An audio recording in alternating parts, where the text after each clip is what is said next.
14 मई 2022। साकार मुरली। मीठे बच्चे, शरीर निर्वाह अर्थ कर्म भल करो, लेकिन कम से कम 8 घंटा बाप को याद कर सारे विश्व को शांति का दान दो। आप समान बनाने की सेवा करो। प्रश्न: सूर्यवंशी घराने में ऊंच पद पाने का पुरुषार्थ क्या है? उत्तर: सूर्यवंशी घराने में ऊंच पद पाना है तो बाप को याद करो और दूसरों को भी करो। जितना जितना स्वदर्शन चक्रधारी बनेंगे और बनाएंगे, उतना ऊंच पद पाएंगे। पुरुषार्थ कर पास विद ऑनर बनो। ऐसा कोई कर्म न हो जो सजा खानी पड़े। सजा खाने वालों को पद भ्रष्ट हो जाता है। गीत: इस पाप की दुनिया से कहीं दूर ले चल, जहां सुख हो, चैन हो। ओम शांति। यह है बच्चों की प्रार्थना। किन बच्चों की? जिन्होंने अब तक जाना ही नहीं है। तुम बच्चे जान गए हो कि इस पाप की दुनिया से बाबा हमको पुण्य की दुनिया में ले जा रहे हैं। वहां सदैव आराम ही आराम है, दुख का नाम नहीं। अब अपने दिल से प्रश्न करो कि हम उस सुखधाम से फिर इस दुखधाम में कैसे आए? यह तो सभी जानते हैं कि भारत प्राचीन देश है। भारत ही सुखधाम था। एक ही भगवान भगवती का राज्य था। गॉड कृष्णा, गॉडेस राधे अथवा गॉड नारायण, गॉडेस लक्ष्मी राज्य करते थे। सभी जानते हैं, अब फिर भारतवासी ही अपने को पतित भ्रष्टाचारी क्यों कहते हैं? जानते भी हैं, भारत सोने की चिड़िया था। पारसनाथ, पारसनथनी का राज्य था। फिर इस भ्रष्टाचारी अवस्था को कैसे पाया? बाप बैठ समझाते हैं। मेरा भी यहाँ ही जन्म है, परंतु मेरा जन्म दिव्य है। तुम जानते हो, हम शिववंशी हैं और प्रजापिता ब्रह्मा कुमार कुमारियां हैं। इसलिए बाबा ने समझाया है। पहले पहले यह पूछो, गॉड फादर को जानते हो? कहेंगे फादर है ना, फिर संबंध क्या पूछते हैं? पिता तो हो ही गया। शिववंशी तो सभी आत्माएं हैं, तो सब ब्रदर्स हैं। फिर साकार प्रजापिता ब्रह्मा से क्या संबंध है? तो सभी कहेंगे पिता है ना, जिनको आदि देव भी कहते हैं। शिव हो गया निराकार बाप, वह इमॉर्टल ठहरा। आत्माएं भी वैसे इमॉर्टल हैं। बाकी साकार एक शरीर छोड़ दूसरा लेते हैं। निराकार शिववंशी हैं, उसमें फिर कुमार कुमारियां नहीं कहेंगे, क्योंकि आत्माओं में कुमार कुमारी पना नहीं होता। प्रजापिता ब्रह्मा के बच्चे हैं तो उसमें कुमार कुमारियां हुए। शिववंशी हैं तो वो तो पहले से ही है। शिव बाबा पुनर्जन्म में नहीं आते, हम आत्माएं पुनर्जन्म लेती हैं। अच्छा, तुम जो पुण्य आत्माएं थी, फिर पाप आत्माएं कैसे बनी? बाप कहते हैं, तुम भारतवासियों ने अपने आप को चमाट लगाई है। कहते भी हो परम पिता परमात्मा, फिर उनको सर्वव्यापी कह देते हो। पुण्य आत्मा बनाने वाला बाप को तुमने कुत्ते, बिल्ली, पत्थर, ठिक्कर सब में ठोक दिया है। वह बेहद का बाप है, जिसको तुम याद करते हो। वही प्रजापिता ब्रह्मा मुख द्वारा ब्राह्मण रचते हैं। तुम ब्राह्मण फिर देवता बनते हो। पतित से पावन बनाने वाला एक ही बाप ठहरा।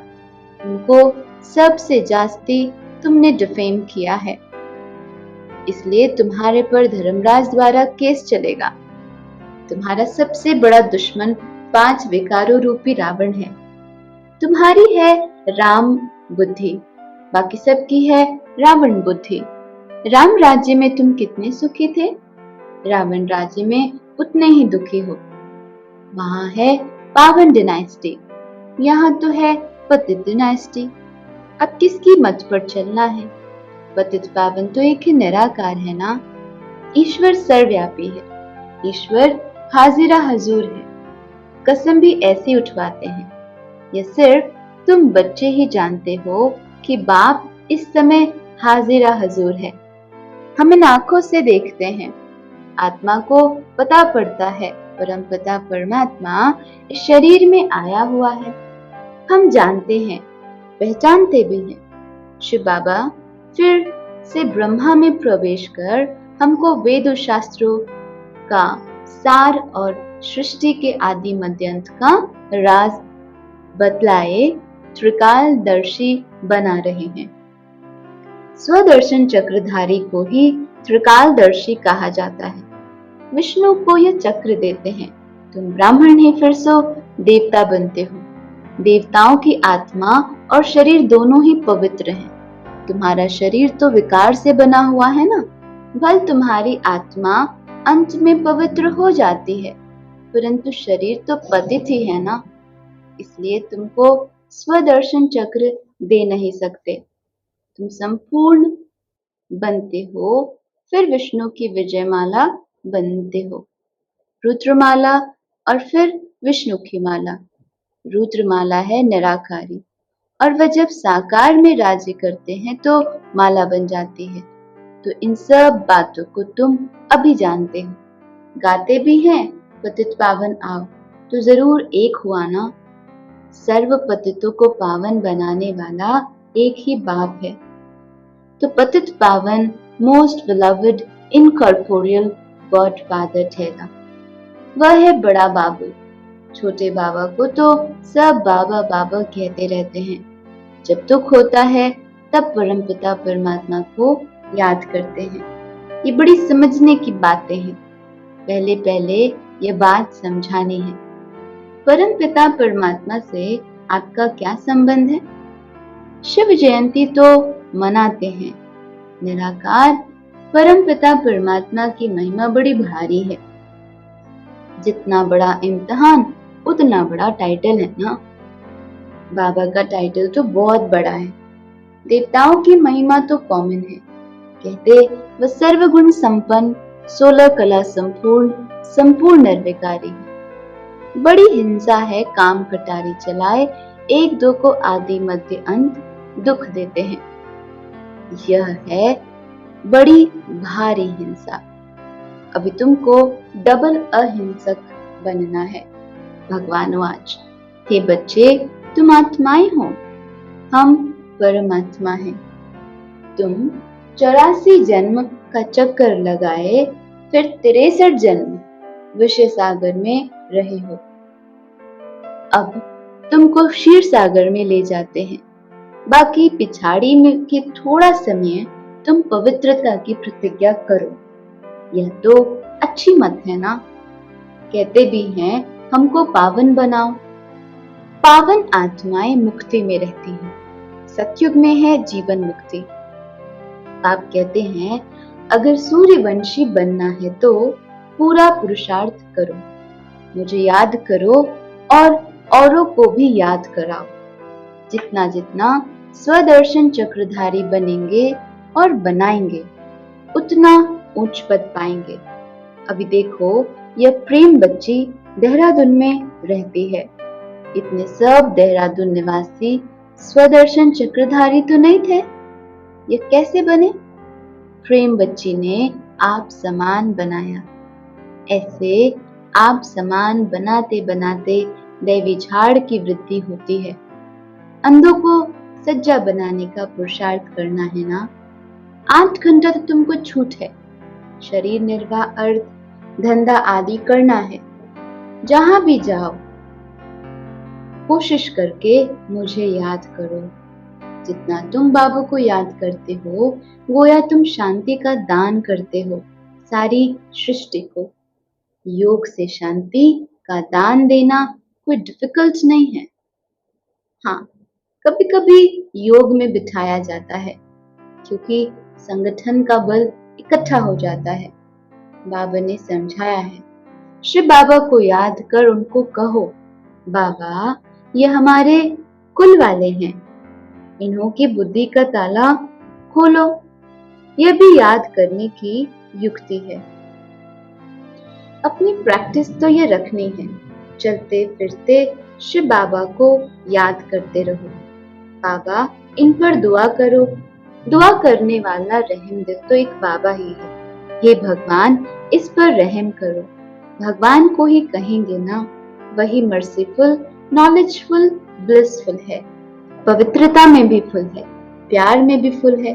तो ब्राह्मण कुलभूषणों का भी आपस में कितना प्यार होना चाहिए, किसको भी दुख नहीं देना है। वहाँ जानवर आदि भी किसको दुख नहीं देते हैं। तुम बच्चे घर में रहते भाई भाई आपस में लड़ते पड़ते रहते हो थोड़ी थोड़ी बातों में, वहाँ तो जानवर आदि भी नहीं लड़ते।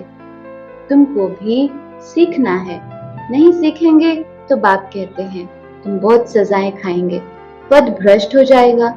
सजा लायक हम क्यों बने? पास विद ऑनर होना चाहिए ना। आगे चलकर बाबा सब साक्षात्कार कराते रहेंगे।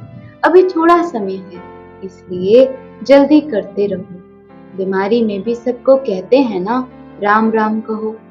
अंदर से भी कहते हैं, पिछाड़ी में भी कोई कोई बहुत तीखे जाते हैं, मेहनत कर आगे बढ़ जाते हैं। तुम बहुत वंडर्स देखते रहेंगे। नाटक के पिछाड़ी में वंडरफुल पार्ट होता है ना, पिछाड़ी में ही वाह वाह होती है। उसी समय तो बहुत खुशी में रहेंगे। जिनमें ज्ञान नहीं वे तो वहां भी बेहोश हो जाएंगे। ऑपरेशन आदि के समय डॉक्टर लोग कमजोर को खड़ा होने नहीं देते। पार्टीशन में क्या हुआ सभी ने देखा ना, ये तो बहुत दर्दनाक समय है। इसको ही खूने नाहेक कहा जाता है। इनको देखने के लिए बहुत हिम्मत चाहिए। तुम्हारी है 84 जन्मों की कहानी। हम सो देवी देवता राज्य करते थे, फिर माया के वश हो हम वाम मार्ग में गए, फिर अब देवता बनते हैं।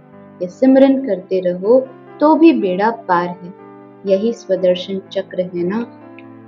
अच्छा, मीठे मीठे से खिला दे बच्चों प्रति माता पिता बाप दादा का याद प्यार और गुड मॉर्निंग। रूहानी बाप की रूहानी बच्चों को नमस्ते। धारणा के लिए मुख्य सार। पहला पॉइंट, बाप समान सर्व गुणों में फुल बनना है, आपस में बहुत प्यार से रहना है, कभी किसी को भी दुख नहीं देना है। दूसरा, चलते फिरते बाप को याद करने का अभ्यास करना है, याद में रहे सारे विश्व को शांति का दान देना है। वरदान, ज्ञान के राजों को समझ सदा अचल रहने वाले निश्चय बुद्धि विघ्न विनाशक भव। विस्तार, विघ्न विनाशक स्थिति में स्थित रहने से कितना भी बड़ा विघ्न खेल अनुभव होगा। खेल समझने के कारण विघ्नों से कभी घबराएंगे नहीं, लेकिन खुशी खुशी से विजय बन जाएंगे और डबल लाइट रहेंगे। ड्रामा के ज्ञान की स्मृति में रहे हर विघ्न नथिंग न्यू लगता है, नई बात नहीं लगेगी, ऐसा लगेगा जैसे बहुत पुरानी बात है, अनेक बार के विजय हैं। ऐसे निश्चय बुद्धि ज्ञान के राज को समझने वाले बच्चों का ही यादगार अचल घर है। स्लोगन, दृढ़ता की शक्ति साथ हो तो सफलता गले का हार बन जाएगी।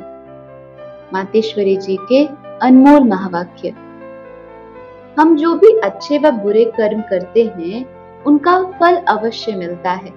जैसे कोई दान पुण्य करते हैं, यज्ञ हवन करते हैं, पूजा पाठ करते हैं, तो वे समझते हैं कि हमने ईश्वर के अर्थ जो भी दान दिया है वो परमात्मा के दरबार में दाखिल हो जाता है। जब हम मरेंगे तो वो फल अवश्य मिलेगा और हमारी मुक्ति हो जाएगी। परंतु ये तो हम जान चुके हैं कि इस करने से कोई सदाकाल के लिए फायदा नहीं होता। यह तो जैसे कर्म हम करेंगे, उससे अल्पकाल क्षणभंगुर हमें सुख की प्राप्ति होती है, मगर जब तक यह प्रैक्टिकल जीवन सदा सुखी नहीं बनी है, तब तक उसका रिटर्न नहीं मिल सकता। भला हम किससे भी पूछेंगे कि जो भी तुम करते आए हो वह करने से तुम्हें पूरा लाभ मिला है, तो उनके पास इसका कोई जवाब नहीं होता। अब परमात्मा के पास दाखिल हुआ या नहीं हुआ, वो हमें क्या मालूम। जब तक अपनी प्रैक्टिकल जीवन में कर्म श्रेष्ठ नहीं बने हैं, तब तक कितनी भी मेहनत करेंगे तो भी मुक्ति, जीवन मुक्ति प्राप्त नहीं होगी। अच्छा, दान पुण्य किया, लेकिन उस करने में कोई विक्रम भस्म तो नहीं हुआ ना, फिर मुक्ति, जीवन मुक्ति कैसे प्राप्त होगी। भले इतने संत महात्माएं हैं, जब तक उन्हों को कर्मों की नॉलेज नहीं है, तब तक वो कर्म अकर्म नहीं हो सकते। वह ना मुक्ति, जीवन मुक्ति को भी प्राप्त करेंगे। उन्हों को भी ये मालूम ही नहीं कि सत धर्म क्या है और सत्कर्म क्या है। फिर सिर्फ मुख से राम राम कहना, इससे कोई मुक्ति नहीं मिलती। बाकी ऐसे समझ बैठना कि मरने के बाद हमारी मुक्ति होगी, उन्हों को ये पता ही नहीं कि मरने के बाद क्या फायदा मिलेगा। कुछ भी नहीं।